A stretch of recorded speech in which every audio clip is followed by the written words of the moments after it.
آپ کے ایک پریڈیسیسر تھے مفتاح اسماعیل، انہوں نے ریٹیلرز پہ ٹیکس لگانے کی کوشش کی، ان کی نوکری چلی گئی۔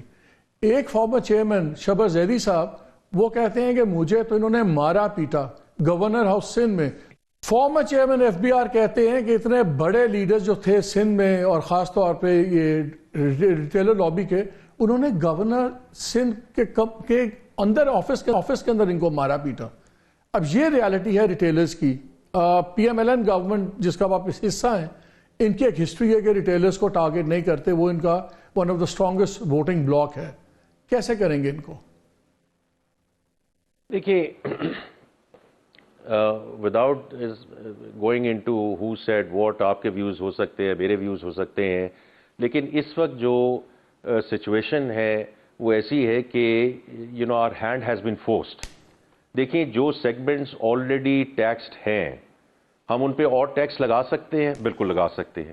1 سال اور کر لیں گے، 2 سال اور کر لیں گے، but it's not sustainable, right? جو انڈسٹری ہے وہ 20-21% آپ کو جی ڈی پی کو کنٹریبیوٹ کرتی ہے اور 41-42% ٹیکس میں کنٹریبیوٹ کرتی ہے۔ جو سروسز ہیں وہ تقریباً 41% ان کی کنٹریبیوشن ہے اور رفلی اتنا ہی ان کی کنٹریبیوشن ہے ٹو دا ٹیکس۔ 2 سیکٹرز جو آپ نے بتائے ہیں، ان کی کنٹریبیوشن ٹو ڈائریکٹ ٹیکسیشن از 1%۔ تو دیکھیں، یہ سسٹینیبل نہیں ہے، نمبر 1۔ نمبر 2، دیکھیں، کوئی آٹومیٹک سوئچ کرنے کی ضرورت نہیں ہے کہ ایک دم ہم this has to be phased in and can be phased in, لیکن ہم وہ جرنی شروع تو کریں نا، وہ جرنی شروع تو کریں، because at some point in time we will run out of options, well run out of options, number 1۔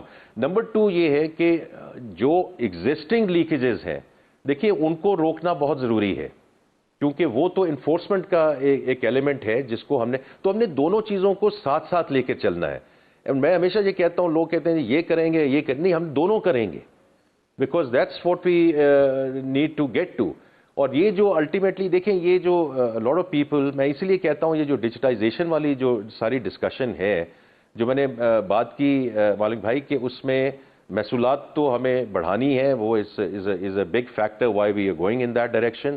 Transparency بڑھانی ہے، اور جس چیز کی ہم بات نہیں کرتے ہیں وہ ہے کلائنٹ ایکسپیرینس۔ وہ کلائنٹ ایکسپیرینس جو ہے، دیکھیں کئی ایسے ممالک ہیں وہاں تو ایک سلسلہ ہی کچھ اور ہے نا، کہ جب آپ کا ٹیکس کا آپ کو نوٹس آتا ہے یا بل آتا ہے کہ آپ اتنا ٹیکس پے کر دیں، وہ ایکچولی ٹیکس اتھارٹیز خود ہی آپ کو تیار کر کے بھیج دیتی ہیں۔ آپ اس میں تھوڑی سی رد و بدل کرتے ہیں کہ میں نے یہ پراپرٹی خریدی یا بیچی، یا میں نے یہ کار لی، یہ کار بیچی، اس کو ایڈجسٹ کر کے واپس بھیج دیتے ہیں، you are done. Now that is nirvana. I'm not saying we are going to get there anytime soon.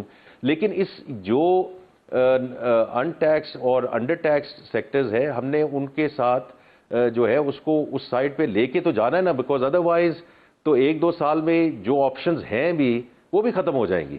اور اس لیے میں یہ کہتا ہوں کہ دیکھیے، یہ آئی ایم ایف کو اگر ایک سائڈ پہ آپ رکھ دیں، یہ پاکستان کی ضرورت ہے کہ نہیں ہے، اور اس میں ہم کیبنٹ کو بھی ساتھ لے کر چلیں گے، پارلیمنٹ میں بھی یہ ڈسکشن ہوگی، لیکن جو اس وقت ڈائر نیڈ ہے to get our fiscal imbalance corrected, اس میں اور کوئی چارہ نہیں ہے مالک بھائی۔